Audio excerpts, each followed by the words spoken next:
Fall boating can be a double-edged sword. On one hand, the colors are gorgeous and the anchorages are quiet. On the other hand, the weather can be less predictable and temperatures, especially if you head north, can drop to the point where you're packing mitts and a toque before you're packing sunscreen. Fortunately, Jeannot has the perfect solution, and our friends at Central Marine have loaned us a sweet NC 795 Legend for this year's fall trip.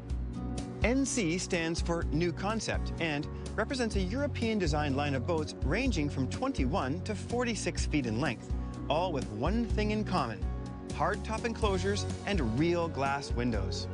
This fall, overnight lows in Parry Sound were expected to drop into the single digits. So, a proper enclosure and diesel heater should really add a level of comfort to our fall trip. There are a few reasons we decided to head to Parry Sound. One, I haven't had a chance to get up there yet this summer. Two, there is a ton to explore in the 30,000 island region. And three, the colors this time of year should be spectacular. Trailering, you'll need a place to launch, and there are two great spots on the northeast side of Parry Sound Harbor, where the Seguin River empties into the bay. The public ramp at the bottom of Champagne Street has brand new docks and a large staging area. If you want more secure parking, give Kelly a ring at Parry Sound Marine to arrange a spot to stash your truck and trailer.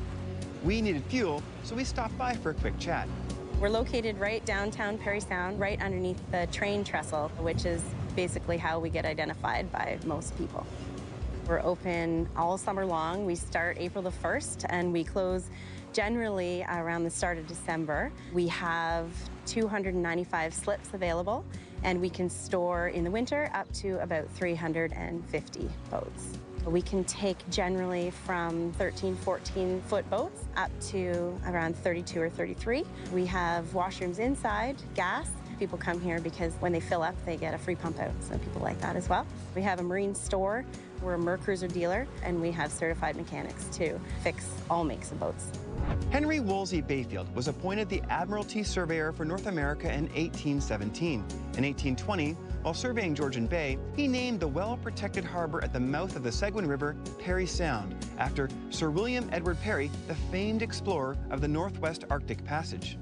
Parry Sound is definitely a hotspot for fall sightseeing by land, sea, and air.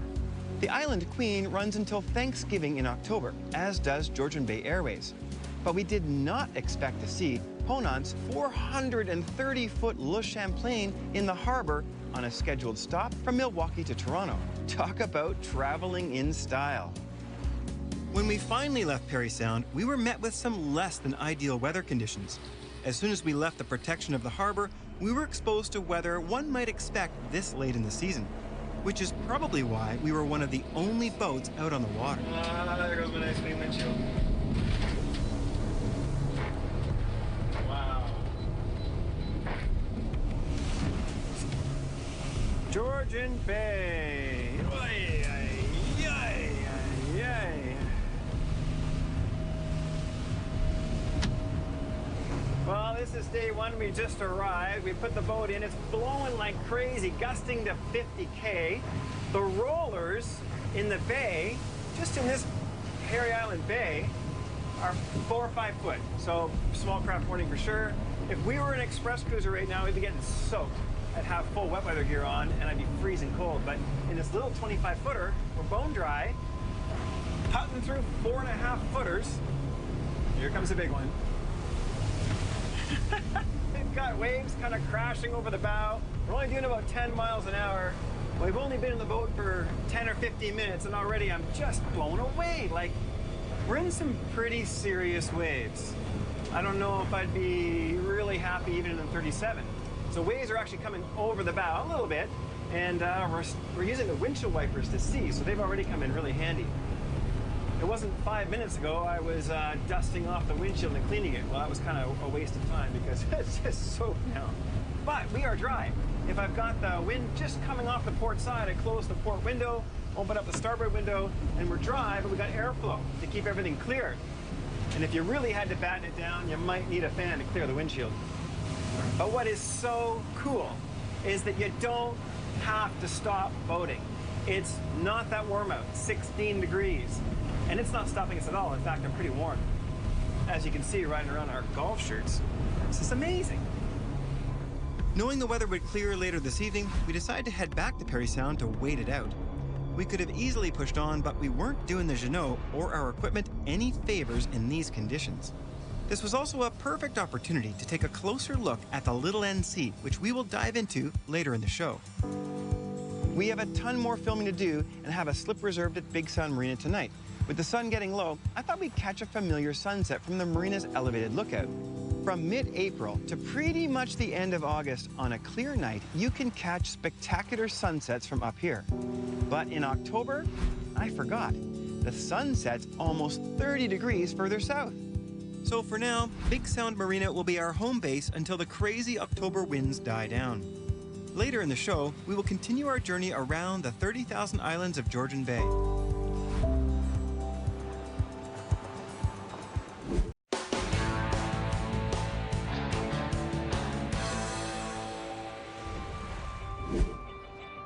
Man, was I glad we waited out the weather. The conditions the next morning were absolutely perfect. Located at the very bottom of Bay Street, just past the Stocky Center and the Bobby Orr Hall of Fame, Big Sound Marina is within walking distance to downtown Parry Sound. We're primarily a transient marina geared to attracting people to come visit Parry Sound and area, and we have 50 amp services on the dock, and we're on town water here, so obviously it's all good clean water for filling tanks, so it's a great spot for transients to stop by. Ideal conditions for any boat, but a cool 15 degrees Celsius on the water validated our decision to run this fully enclosed Jeannot NC 795. We cruised for over an hour between 30 and 40 miles per hour, warm and toasty the entire time. Talk about a boat made for Canada. With the sun shining, we were off to Depot Harbor, a place rumored to be haunted. If you decide to peek around, keep your speed down, one eye on your charts and the other looking out for hatcheries. They are scattered all over the place. Behind me here you can see a marine farm, and my understanding is that this farm raises rainbow trout for restaurants all over North America. This is Depot Harbor, a ghost town in Parry Sound, built on Parry Island at the turn of the 20th century to export lumber and grain to the US and Europe.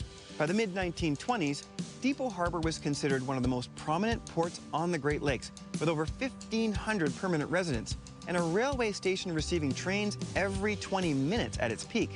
In 1945, most of the harbor facilities were destroyed when remnants of the grain elevator caught fire, setting off cordite stored on site for World War II.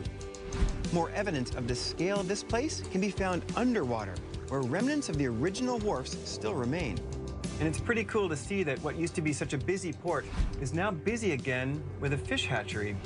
After our quick but careful to Depot Harbor, we headed towards Deep Bay. Since the weather had become more cooperative, we figured we would take the scenic route and detour through the coveted Hole in the Wall. A small, narrow channel just over 110 feet wide separates the southern tip of Huckleberry from Wall Island. The cliffs on either side rise to almost 80 feet in height, hence the name, Hole in the Wall.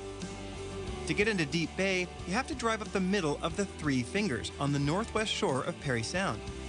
Man, I tell you, it's just spectacular up here. No matter what the wind's doing, it is a dead calm anchorage. These all have road access by the looks of it. Deep Bay is a bit of an anomaly in that it sits on the doorstep of Georgian Bay, yet its small cottage ecosystem is completely protected from the nasty weather associated with the big lake. This will be our last stop today as we are running out of daylight. Be sure to join us next week as we continue our tour of Parry Sound, showcasing numerous beautiful anchorages and destinations.